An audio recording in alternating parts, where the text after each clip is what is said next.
ಎಲ್ಲರಿಗೂ ಆತ್ಮೀಯ ನಮಸ್ಕಾರಗಳು.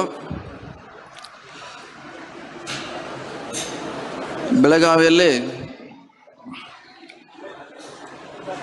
ಶ್ರೀ ನಿಜ ಶರಣ ಅಂಬಿಗರ ಚೌಡಯ್ಯನವರ ಜಯಂತಿ ಉತ್ಸವ. ಈ ಕಾರ್ಯಕ್ರಮವನ್ನು ಜಿಲ್ಲಾಡಳಿತ, ಜಿಲ್ಲಾ ಪಂಚಾಯತ್, ಕನ್ನಡ ಮತ್ತು ಸಂಸ್ಕೃತಿ ಇಲಾಖೆ, ಮಹಾನಗರ ಪಾಲಿಕೆ ಜೊತೆಗೆ ಸಮಾಜದ ಸಹಯೋಗದಲ್ಲಿ ಮಾಡುತ್ತಿರುವಂಥ ಈ ಕಾರ್ಯಕ್ರಮದ ದಿವ್ಯ ಸಾನ್ನಿಧ್ಯ ವಹಿಸಿದಂಥ ಪರಮ ಪೂಜ್ಯ ಎಲ್ಲ ಮಹಾಸ್ವಾಮಿಗಳ ಪಾದಗಳಿಗೆ ನಮಸ್ಕರಿಸಿ, ಮಹಿಳಾ ಮತ್ತು ಮಕ್ಕಳ ಕಲ್ಯಾಣ ಸಚಿವರಾದ ಶ್ರೀಮತಿ ಲಕ್ಷ್ಮೀ ಹೆಬ್ಬಾಳ್ಕರ್ ಅವರೇ, ಕಾರ್ಯಕ್ರಮದ ಅಧ್ಯಕ್ಷರು ಆತ್ಮೀಯರಾದ ಆಸಿಫ್ ಸೇಠ್ ಅವರೇ, ರಾಜ್ಯಸಭಾ ಸದಸ್ಯರು ಆತ್ಮೀಯರಾದ ಈರಣ್ಣ ಕಡಾಡಿ ಅವರೇ, ವಿಧಾನ ಪರಿಷತ್ತಿನ ಸದಸ್ಯರು ಹಿರಿಯರಾದ ಡಾಕ್ಟರ್ ಶಾಮಣ್ಣ ತಳವಾರ್ ಅವರೇ, ಆತ್ಮೀಯರು MLCಗಳಾದ ರವಿಕುಮಾರ್ ಅವರೇ, ಪ್ರಮೋದ್ ಮಧುರಾಜ್ ಅವರೇ, ಅಂಬರೀಷ್ ಅವರೇ, ವೇದಿಕೆ ಮೇಲಿರುವ ಎಲ್ಲ ಗಣ್ಯರೇ, ವಿಶೇಷವಾಗಿ ಈ ಕಾರ್ಯಕ್ರಮದ ನೇತೃತ್ವ ವಹಿಸಿರುವಂಥ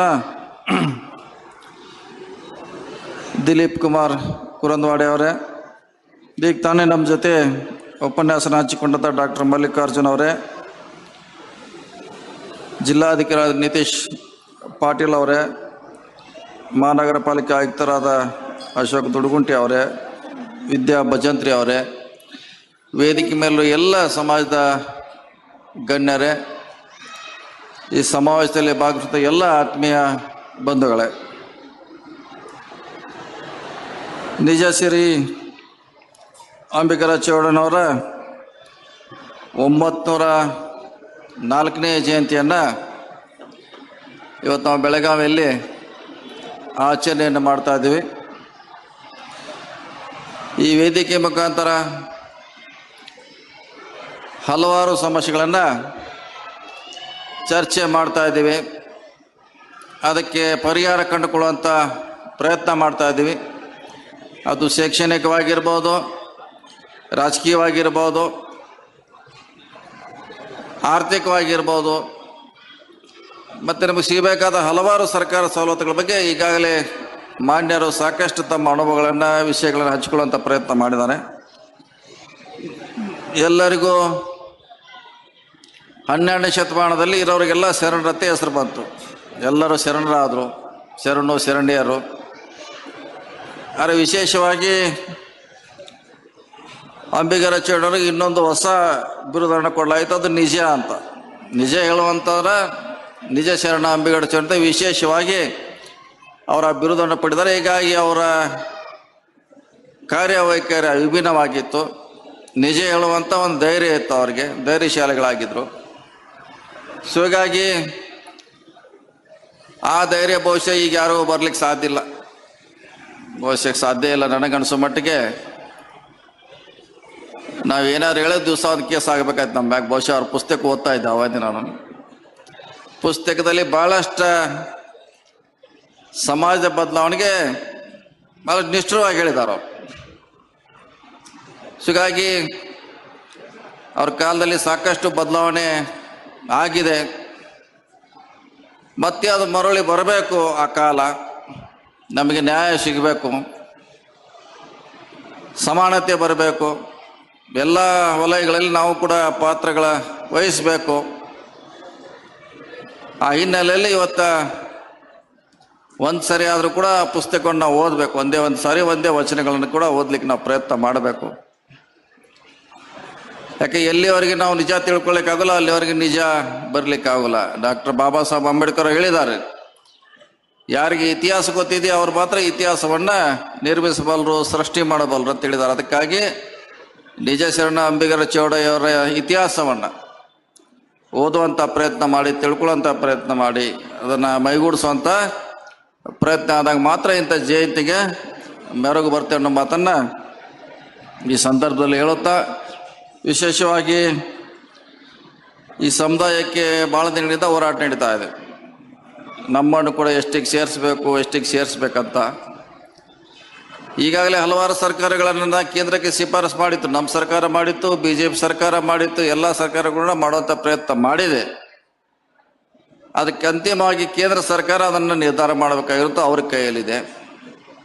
ಹಿಂದೆ ರವಿಕುಮಾರ್ ಅವರು ಹೇಳಿದ್ರು, ಸಿದ್ದರಾಮಯ್ಯ ಕಾಲದಲ್ಲಿ ಅದನ್ನು ರಿಕಮೆಂಡ್ ಮಾಡಿದ್ರಂತ. ಮತ್ತೆ ವಾಪಸ್ ಬಂದಿದೆ. ಅದು ಸರ್ಕಾರ ಎಷ್ಟೇ ಸಾರಿ ಕಳಿಸಿದ್ರು ಕೂಡ ಅದನ್ನು ಮಾಡುವಂಥ ನಿರ್ಧಾರ ಕೇಂದ್ರ ಸರ್ಕಾರಕ್ಕಿದೆ. ಈ ಸಭೆ ಆದ ನಂತರ ರವಿಕುಮಾರ್ ಅವರು ಅವರೆಲ್ಲ ಸೌದೆಗಳಿಗೆ ನಾವು ಒಂದು ಸಾರಿ ಬೆಂಗಳೂರಲ್ಲಿ ಚರ್ಚೆ ಮಾಡಲಿಕ್ಕೆ ತಯಾರಿದ್ದೀವಿ, ಓಪನ್ ಮೈಂಡ್ ಇದ್ದೀವಿ, ಅದರಲ್ಲಿ ಏನು ಪ್ರಶ್ನೆ ಇಲ್ಲ.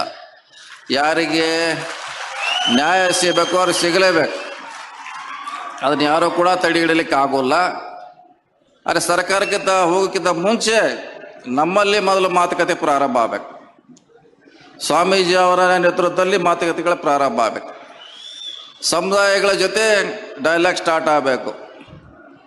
ಅಂದರೆ ವಾತಾವರಣ ತಿಳಿ ಮಾಡಬೇಕಾಯ್ತು ಫಸ್ಟು. ಯಾಕೆ ಕಲುಷಿತವಾಗಿದೆ, ಜಾತಿ ST SCಗಳನ್ನು ಅಲ್ಲಿ ಸೇರಿಸಿ ಇಲ್ಲಿ ಸೇರಿಸಿ ಅಂತ ಅದಕ್ಕೆ ಏನ ಒಂಥರ ತಿಳಿ ನೀರು ಅಥವಾ ಕಲಕ್ ನೀರಾಗಿದೆ. ಅದನ್ನು ಮತ್ತೆ ತಿಳಿ ಮಾಡಬೇಕಾಗಿದೆ. ಆ ಕೆಲಸ ನಾವು ಮಾಡಬೇಕಾದ್ದು ಇವತ್ತಿಗೆ ಪ್ರಿಯಾರಿಟಿ ಕೊಡಬೇಕಾಗಿದೆ. ಸೊ ಸಭೆ ಮಾಡೋಣ, ಸ್ವಾಮೀಜಿ ಅಂತಲ್ಲಿ ಮಾಡೋಣ, ರಾಜಕೀಯ ಮುಖಂಡ ಅಂತಲ್ಲಿ ಮಾಡೋಣ, ಸಮಾಜಗಳಲ್ಲಿ ಮಧ್ಯೆ ಚರ್ಚೆ ಮಾಡಿ ಅದಕ್ಕೆ ಪರಿಹಾರ ಕಂಡುಕೊಳ್ಳೋಂತಾದರೆ ಆಗ್ತೈತೆ ಅಂತ ನನ್ನ ವಿಶ್ವಾಸ, ನನ್ನ ಆಸೆ, ನನ್ನ ಅನುಭವ. ಸೊ ಹೀಗಾಗಿ ಮುಂದಿನ ದಿನಗಳಲ್ಲಿ ಖಂಡಿತವಾಗಿ ಚರ್ಚೆ ಮಾಡೋಣ. ಯಾಕೆ ಸಮುದಾಯಗಳನ್ನು ನಾವು ವಿಶ್ವಾಸ ತೆಗೆದುಕೊಳ್ಬೇಕಾಗಿದೆ. ಮಠಗಳಿದೆ, ರಾಜಕಾರಣ ಇದೆ, ಇದರಲ್ಲಿ ಪಕ್ಷಗಳಿದೆ. ಇವರೆಲ್ಲ ವಿಶ್ವಾಸಕ್ಕೆ ಬಂದಾಗ ಖಂಡಿತವಾಗಿ ಏನಾದ್ರು ಒಂದು ದಾರಿ ಹುಡುಕ್ಲಿಕ್ಕೆ ಸಾಧ್ಯ ಆಗ್ತೈತೆ. ಆ ನಿಟ್ಟಿನಲ್ಲಿ ಪ್ರಯತ್ನ ಮಾಡೋಣ. ಖಂಡಿತವಾಗಿ ನಮಗೂ ಗೊತ್ತಿದೆ, ಮುಂಚೆ ನಾವೆಲ್ಲ ಟ್ರೈಬಲ್ಗಳೇ, ನಾವು ಕಾಡದಲ್ಲಿ ಉಳಿದೀವಿ, ನೀವು ನದಿ ದಡೆಗೆ ಬಂದದೆಲ್ಲ ಇತಿಹಾಸ ಗೊತ್ತಿದೆ. ಆದರೆ ಡೆಲ್ಲಿಗೆ ಹೋದಾಗ ಅವ್ರು ಕೇಳೋದು ಒಂದೇ, ಇದು ಟ್ರೈಬಲ್ ಕ್ಯಾರೆಕ್ಟರ್ ಇಲ್ಲ ಅನ್ನೋದಂದ್ರೆ ರಿಜೆಕ್ಟ್ ಮಾಡಿದ್ರು. ಟ್ರೈಬಲ್ ಕ್ಯಾರೆಕ್ಟರ್ ನಿಮ್ಗೆ ಬರೋಲ್ಲ ಅನ್ನೋದು ಒಂದೇ ಕಾರಣಕ್ಕಾಗಿ ಇದನ್ನೆಲ್ಲ ನೋಡಿದ್ವಿ ನಾವು. ಚಾಮರಾಜನಗರ, ಮಂಡ್ಯ, ಮೈಸೂರಲ್ಲಿ ಇದು ಭಾಳಷ್ಟು ಹತ್ತಿರದ ನೋಡಿದ್ವಿ. ನಾನು ಗುಲ್ಬರ್ಗದಲ್ಲಿ ನೋಡಿಲ್ಲ, ಆದರೆ ನಾನು ಸಂಪರ್ಕ ಹೆಚ್ಚು ಮೈಸೂರಲ್ಲಿರೋದ್ರಿಂದ ಈಗಾಗಲೇ ಅಲ್ಲೆಲ್ಲ ಸಂಬಂಧಗಳು ಕೂಡ ಆಗಿದೆ. ನೌಕರಿಯಲ್ಲಿ ಇದ್ದಾರೆ, ಅವ್ರ ಮ್ಯಾಗೆ ಎನ್ಕ್ವೈರಿ ನಡೀತಾ ಇದೆ. ಹಲವಾರು ಸಮಸ್ಯೆಗಳನ್ನು ಪರಿಹಾರ ಮಾಡಲಿಕ್ಕೆ ನಾವಲ್ಲಿ ಕೂಡ ಪ್ರಯತ್ನ ಮಾಡ್ತಾ ಇದ್ವಿ.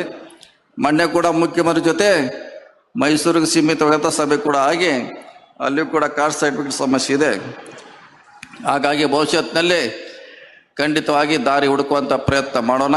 ಯಾಕೆ ನಮಗೂ ಕೂಡ ಆಸೆ ಇದೆ, ಈ ST 50ರಿಂದ 1 ಕೋಟಿಗೆ ಆಗ್ಬೇಕನ್ನೋ ಆಸೆ ಕೂಡ ನಮಗೂ ಇದೆ. ಇದು 1 ಕೋಟಿಗೆ ಏರ್ಬೇಕಂತ. ಆ ನಿಟ್ಟಿನಲ್ಲಿ ಪ್ರಯತ್ನ ಮಾಡೋಣ. ಕಾನೂನಲ್ಲಿ ಏನು ಅವಕಾಶ ಇದೆ, ಸಮಾಜಗಳನ್ನು ಹೆಂಗೆ ಮನವರಿಕೆ ಮಾಡಬೇಕು, ಕೇಂದ್ರ ಸರ್ಕಾರ ಯಾವ ರೀತಿ ಇದರಲ್ಲಿ ತನ್ನ ಪಾಲನ್ನು ನಿಭಾಯಿಸ್ಬೇಕಂತ ಖಂಡಿತವಾಗಿ ಚರ್ಚೆ ಮಾಡಿ ನ್ಯಾಯ ಕೊಡಿಸ್ಲಿಕ್ಕೆ ಪ್ರಯತ್ನ ಮಾಡಿ. ನಾವು ಏನಾದರೂ ಕೂಡ ಓಪನ್ ಆಗಿರ್ಬೇಕು. ನಾವು ಮುಚ್ಚಿ ಮಾಡೋದ್ರಿಂದ ಭಾಳಷ್ಟು ಅದಕ್ಕೆ ಸಂಶಯಗೆ ಎಡೆ ಮಾಡ್ತಿದ್ವಿ. ಏನು ಮಾಡ್ತಿದ್ದಾರೋ, ಹೆಂಗೆ, ಏನು, ನಮ್ದೆಲ್ಲಿ ಹೋತು, ನಮ್ದೆಲ್ಲಿ ಬಂತು ಅನ್ನೋದು ಭಾಳ ಸಂಶಯ ದೃಷ್ಟಿ. ಯಾಕೆ ಜಗತ್ತಲ್ಲಿ ಎಲ್ಲದಕ್ಕೂ ಔಷಧಿ ಇದೆ. ಇದು ಡೌಟ್ಗೆ, ಸಂಶಯಗೆ ಔಷಧಿ ಇಲ್ಲ. ನಾವೇನಾರ ಮಾಡ್ಲಿಕ್ಕೆ ಜನ ಅದನ್ನು ಹತ್ತನ್ನು ತಿಳ್ಕೊಳ್ಳೋಂಥ ಪ್ರಯತ್ನ ಮಾಡ್ತಾರೆ. ಖಂಡಿತವಾಗಿ ಬೆಂಗಳೂರು ಒಂದು ಸಭೆ ಮಾಡೋಣ, ಚರ್ಚೆ ಮಾಡೋಣ. ಅದರ ಸಾಧ್ಯದಷ್ಟು ನಿಮಗೆ ಸಹಾಯ ಮಾಡುವಂಥ ಪ್ರಯತ್ನ ನಮ್ಮ ಸರ್ಕಾರ ಖಂಡಿತವಾಗಿ ಮಾಡ್ತೇನೆ ಮಾತನ್ನು ಮತ್ತೊಮ್ಮೆ ಹೇಳುತ್ತಾ, ಇಂಥ ಜಯಂತಿಗಳ ಮೂಲಕ ನಮಗೆ ಸಮಸ್ಯೆ ಪರಿಹಾರ ಆಗಬೇಕು. ನಾವು ಹೆಚ್ಚು ಶೈಕ್ಷಣಿಕವಾಗಿ ನಮ್ಮ ಮಕ್ಕಳನ್ನ ಓದಿಸುವಂಥ ಪ್ರಯತ್ನ ಮಾಡಬೇಕು. ಸೊ ನಾವು ಕೂಡ ಸಮಾಜದ ಮುಖ್ಯವಾಹಿನಿಗೆ ಬರಲಿಕ್ಕೆ ಪ್ರಯತ್ನ ಮಾಡಬೇಕು. ಯಾಕಂದ್ರೆ ನಮ್ಮನ್ನು ದೂರ ಆಗಿಟ್ಟಿದ್ದಾರೆ, ಬೇರೆ ಬೇರೆ ಕಾರ್ಯಗಳಿಂದ ನಾವು ಭಾಳ ದೂರ ಇದ್ದೀವಿ. ನಾವು ಮುಖ್ಯವಾಹಿನಿಗೆ ಬರಬೇಕು. ನಿರ್ಣಯಗಳನ್ನು ತೆಗೆದುಕೊಳ್ಳುವಂಥ ಸ್ಥಾನಕ್ಕೆ ಕೂಡ ನಮ್ಮ ಶೋಷಿತ ಸಮುದಾಯ ಕೂಡ ಬರಬೇಕಂತ ನಮ್ಮ ಆಸೆ ಇದೆ. ಆ ನಿಟ್ಟಿನಲ್ಲಿ ಒಟ್ಟಾಗಿ ಕೆಲಸ ಮಾಡೋಣ. ಹಿಂದೆ ಬಹುಶಃ ನಮ್ಮ ಕಾಕ್ತಿ ಜಿಲ್ಲಾ ಪಂಚಾಯಿತಿಯಲ್ಲಿ ST ಬಂತು, ಅಲ್ಲಿ ಬಹುಸಂಖ್ಯಾತರು, ನಾವು ವಾಲ್ಮೀಕಿ ನಾಯಕಿದ್ರು ಕೂಡ ನಾವು ಸುನಗಾರಿಗೆ, ನಿಮ್ಮ ಸಮುದಾಯಕ್ಕೆ ಅಲ್ಲಿ ಟಿಕೆಟ್ ಕೊಡೋ ಮೂಲಕ ಸಿದ್ದು ಸುನಗಾರ್ ಅವರನ್ನ ಜಿಲ್ಲಾ ಪಂಚಾಯಿತಿ ಸದಸ್ಯರಾಗಿ ನಾವು ಮಾಡಿದ್ವು. ಯಾಕೆ ನಮಗೆ ಜಾತಿ ಮುಖ್ಯ ಅಲ್ಲ, ನಾವು ಸಮಾನತೆ ಮುಖ್ಯ ಅಂತ ಏನೋ ಒಂದು ಸಿದ್ಧಾಂತ ಇದೆ. ಹೀಗಾಗಿ ಭಾಳ ಕಡಿಮೆ ಸಂಖ್ಯೆಯಲ್ಲಿದ್ರು ಕೂಡ ಅವ್ರು ಜಿಲ್ಲಾ ಪಂಚಾಯಿತಿ ಸದಸ್ಯರಾಗಿ ಮಾಡೋ ಮೂಲಕ ಒಂದು ಹೊಸ ಮೈಲಿಗಲ್ಲನ್ನು ನಮ್ಮ ಕಾನ್ಸ್ಟಿಟ್ಯೂನ್ಸಿಲಿ ನಾನು ಮಾಡಿದ್ದೀನಿ.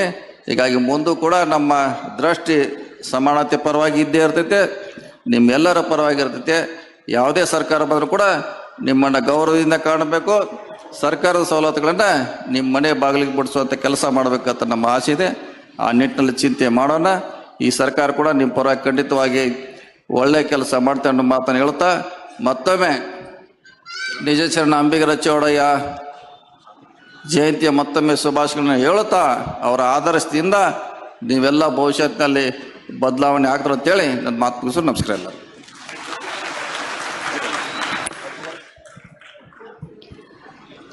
ಮಾತು ಕೊಡಲ್ಲ, ಕೊಟ್ಟರೆ ಅದನ್ನು ಮಾಡದೆ ಬಿಡಲ್ಲ ಅನ್ನೋ ಒಂದು ನಿಲುವಿನವರು. ಖಂಡಿತವಾಗ್ಲೂ ಅವ್ರು ಇವತ್ತು ಕೊಟ್ಟಿರುವಂಥ ಭರವಸೆ ಆದಷ್ಟು ಬೇಗ ಈಡೇರುತ್ತೆ ಅನ್ನೋ ಒಂದು ಭಾವ ನಮಗೆಲ್ಲ ಮೂಡಿದೆ, ಹೌದಲ್ವಾ?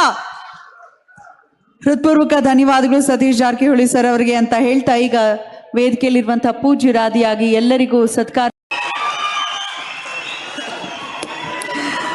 ತಿಪ್ಪಣ್ಣಪ್ಪ ಕಮಕನೂರವರು ನಮ್ಮೆಲ್ಲರ ದನಿಯಾಗಿ ಬಹಳಷ್ಟು ಮನವಿಯನ್ನ ಮತ್ತೆ ಇರಿಸಿದ್ದಾರೆ.